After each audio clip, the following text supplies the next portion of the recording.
Bonjour, nous nous retrouvons ce lundi pour le début de la correction de la partie 3 de cette activité de physique que vous avez commencé avec moi jeudi dernier. Cette activité qui commençait par les pages 1 et 2 que nous avons déjà traitées.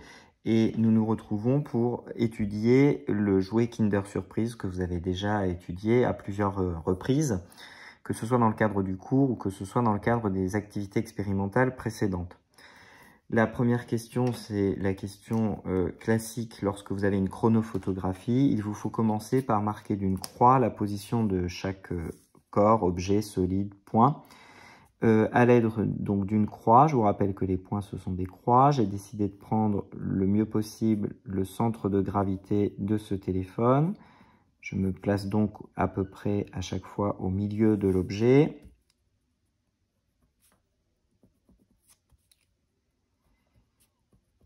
Voilà, vous deviez noter d'une croix et nommer et numéroter. Je vous rappelle qu'on part toujours de la position 0. Cela nous donne T0, T1, T2, T3, T4 et T5.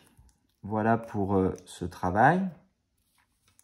Commencez cet exercice de mécanique comme il se doit. Cela doit maintenant être très naturel pour vous de trouver cette question au commencement d'un exercice. Et même quand elle n'est pas posée, il faut anticiper et répondre. Le système physique, c'est le téléphone.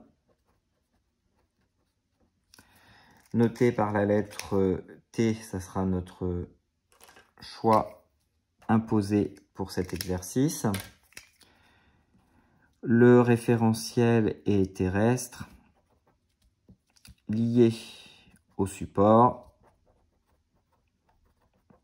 Le support horizontal qui était un livre en l'occurrence, ou alors lié au mur qui se trouve derrière.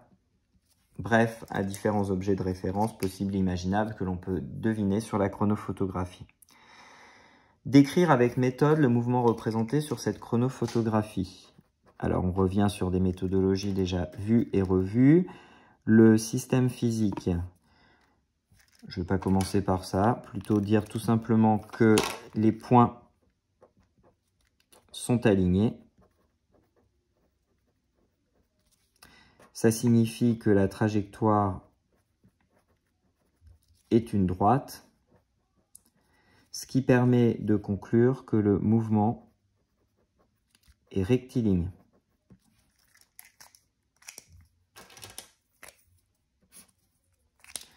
Deuxième observation, les points sont de plus en plus, alors je vais vérifier quand même avec vous, oui ça semble bien être le cas, de plus en plus espacés. À delta t constant, on n'oublie pas cette précision essentielle. La conséquence, c'est que le mouvement est accéléré.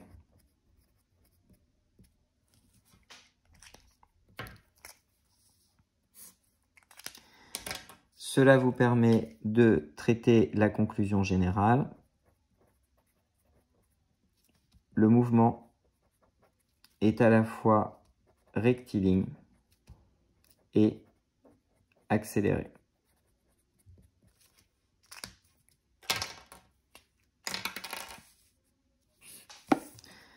Voilà pour cette analyse de mouvement. Et nous allons rentrer maintenant dans une partie un peu plus mathématique, sachant que le téléphone a une hauteur réelle de 2,70 cm et que l'intervalle de temps entre deux positions successives de t et delta t égale 1,46 secondes. Tracez les vecteurs déplacement instantané sur le document associés aux points T1 et T4. Alors pour cette première partie de la question, nous n'avions pas besoin des informations que je viens de citer. On me demande de tracer le vecteur déplacement instantané. Je fais un petit décalage. Je mets bien une croix à point de départ pour le vecteur T1. Donc je prends le point d'avant, le point d'après. Pour le vecteur T1, ça va de T0 à T2. Donc ça, c'est T0, T2. Et c'est bien sur le document que je l'ai travaillé. Et je dois faire le même travail. Je change de couleur ici. Pour le vecteur instantané autour de T4, ça sera donc le vecteur instantané qui relie le point T3 au point T5, toujours sur le document. Je vais prendre le soin, pour traiter la question 12, toujours, et pour la suite, puisqu'on me demande les caractéristiques de ces vecteurs, de commencer par mesurer sur le document. T0, T2 sur le document, je trouve 3,45 cm.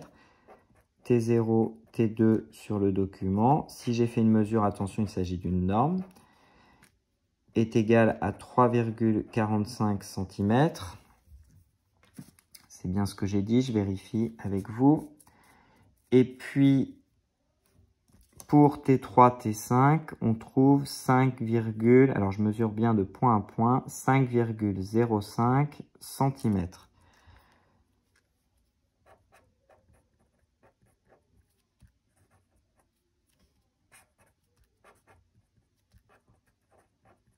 Il y a donc conformité avec ce qu'on a dit précédemment, les points sont de plus en plus espacés.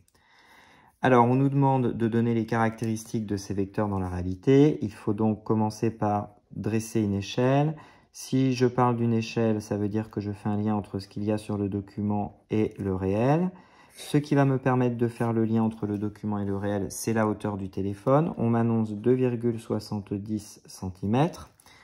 Et bien entendu, je vais mesurer la hauteur du téléphone.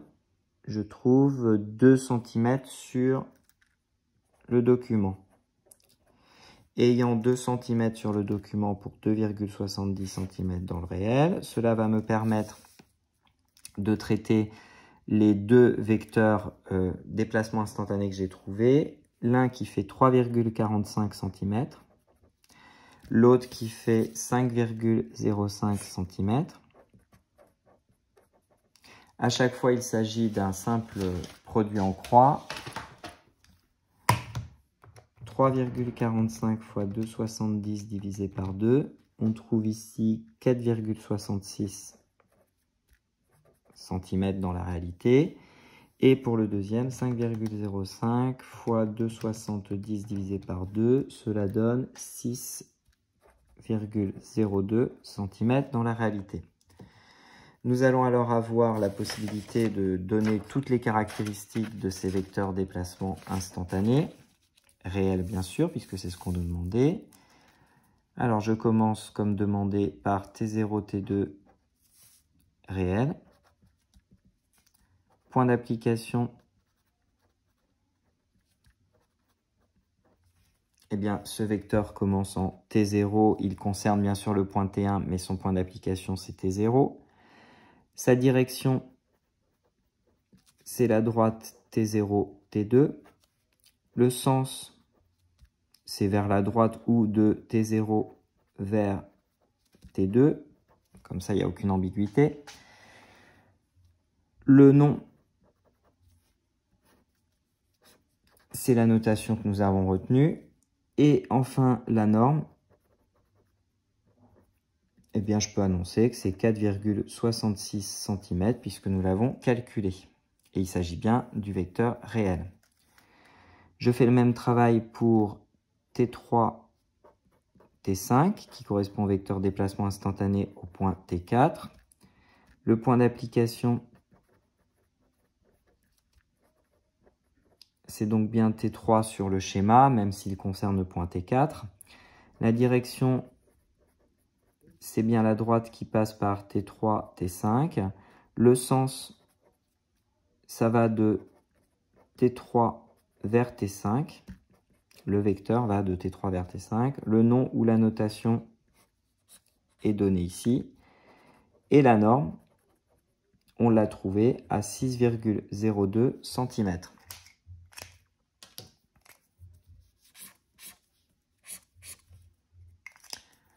Je vais alors travailler avec vous sur la question 13. Déterminer méthodiquement la norme du vecteur vitesse instantanée T1 réel et puis la norme du vecteur vitesse instantanée T4 réel.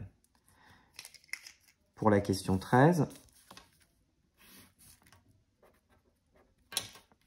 on commence par écrire que la norme du vecteur vitesse instantanée T1 réel